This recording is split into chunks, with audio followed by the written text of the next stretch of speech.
You already know. You already know. You already know. Yeah. Mr. Flavor Party Lines. Said I'm so in love with you, baby. Oh. Anything you want me to, baby. Oh. I so wanna give you to, baby. Then go put this love on news. Yeah. Don't go low.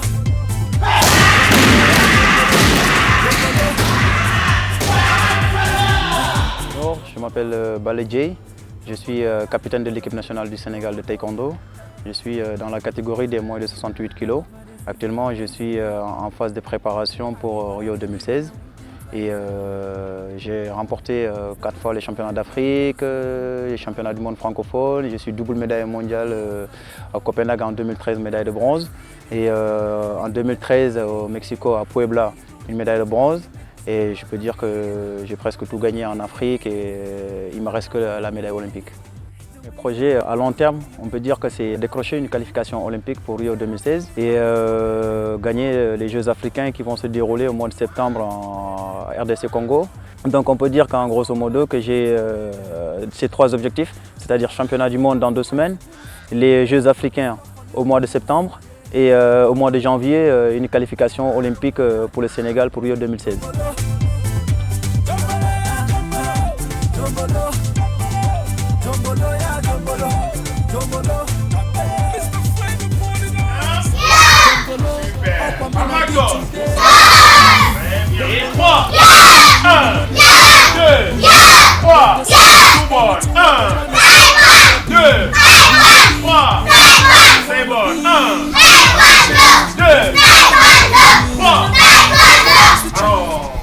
Moi, j'ai commencé le taekwondo à l'âge de 6 ans et comme vous le savez, j'ai allié sport-études, c'est grâce à mes parents que j'ai commencé ce sport-là.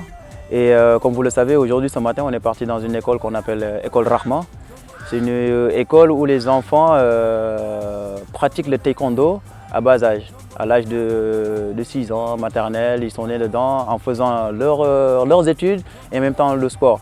C'est quelque chose qui est très important. En mettant à ces enfants-là la culture du sport, on leur donne l'envie de faire du sport, on leur donne la joie de s'épanouir avec le sport et toujours avec des encadreurs qui leur suivent aussi dans leurs études. C'est très très important parce qu'on ne fait pas que de sport.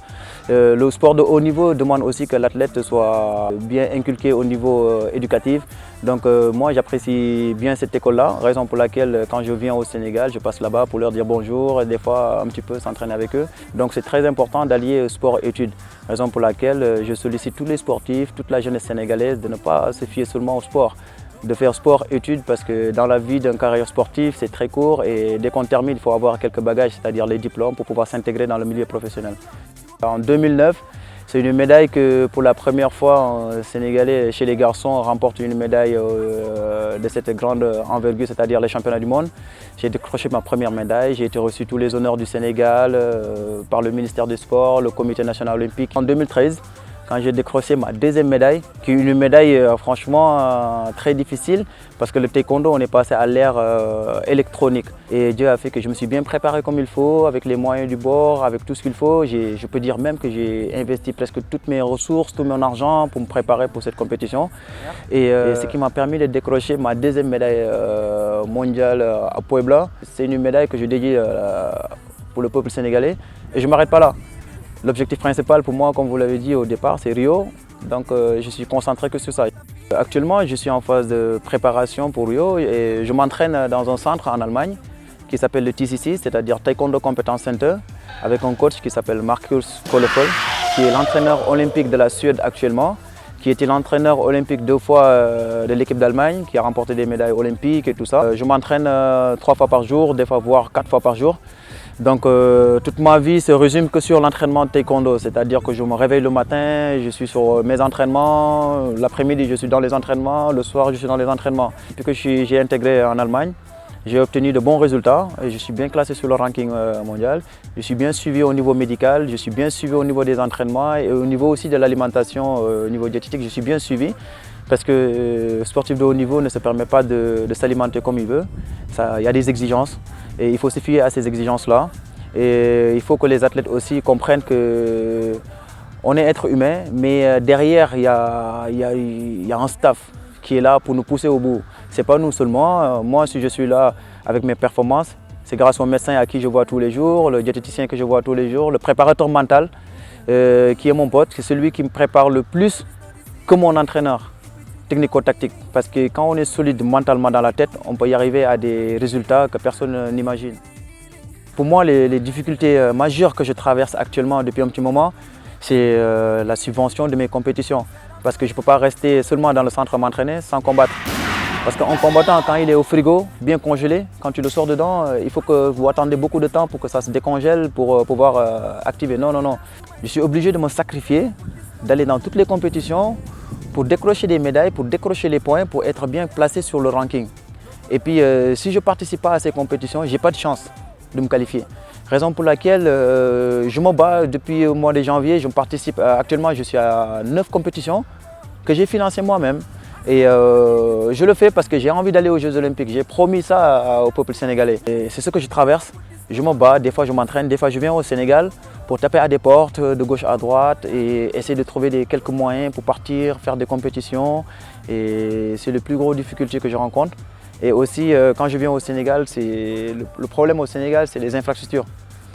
Quand tu t'entraînes dans des meilleures conditions en Europe et que tu viens au Sénégal, que tu n'as pas les mêmes matériels, les mêmes équipements, tu es un peu frustré. Donc tu es obligé de s'adapter et de faire un petit peu et puis de partir. Et puis je pense que ça se joue aussi au niveau psychologique de l'athlète.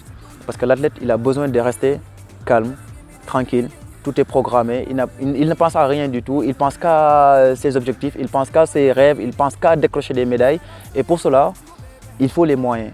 Et les moyens, ce n'est pas à l'athlète de les chercher. Il y a une fédération qui va aller les chercher, le ministère qui va aller les chercher, le comité national olympique qui va aller les chercher, les partenaires qui vont venir s'investir. C'est ça qui fait qu'on aura des médailles olympiques. Mais si l'athlète fait autant de sacrifices, à un moment donné, ça joue sur le côté mental et ça, ce n'est pas bien du tout. Avec le ministre des Sports, avec le nouveau ministre Matar Ba et le comité national olympique sont en train de mettre en place un système de la gestion de l'élite pour subventionner l'élite du Sénégal pour qu'ils puissent faire des performances. Mais il faut qu'ils le fassent maintenant parce que Rio c'est maintenant.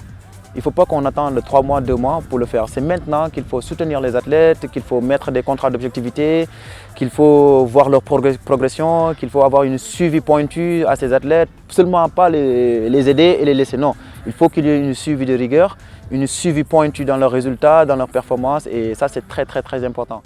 Peut-être mes études, je n'allais pas poursuivre les études comme je l'ai fait et c'est grâce au sport, ça m'a permis de me canaliser, ça m'a permis aussi d'avoir un esprit de vainqueur toujours parce que dans tout ce que je me donne dans la vie, je le vois comme le taekwondo. Il faut aller jusqu'au bout, il faut aller se perfectionner, il faut aller jusqu'au bout pour décrocher quelque chose. Et au niveau santé aussi, je sens qu'au niveau santé, je suis bien. Et au niveau relationnel, j'ai beaucoup de contacts. Au niveau de... Le sport aussi m'a permis aussi de subvenir quelques besoins que j'aurais pu ne pas faire en tant que simple citoyen. Aujourd'hui, grâce au sport, je dis merci. Moi, je n'arrête pas de dire à la jeunesse sénégalaise, il faut croire à ses rêves. C'est pour ça que j'ai lancé ce slogan-là, « Ose devenir qui tu es ». C'est un slogan comme ça, mais qui veut dire beaucoup de choses. Et quand tu oses, étant jeune, que tu veux devenir champion, si tu es capable, tu peux y arriver. Mais même s'il n'y a pas de soutien et tout ça, avec la volonté, avec la foi et tout ça, on peut y arriver étant jeune. Et je peux dire qu'on a une jeunesse sénégalaise qui est saine, qui croit au sport, qui aime le sport. Et actuellement, on peut dire que tout ce que je veux dire à la jeunesse sénégalaise, de croire en soi, de se prendre en soi et de dire que nous, la jeunesse sénégalaise, on peut monter le drapeau sénégalais plus haut que tout le monde n'imaginait pas. Mais derrière, il faut qu'on n'oublie pas les études, qu'on n'oublie pas l'éducation que les parents nous ont donnée. C'est très important parce que dans la vie, si on n'a pas une certaine éducation, on ne peut pas réussir. On va toujours de l'autre côté.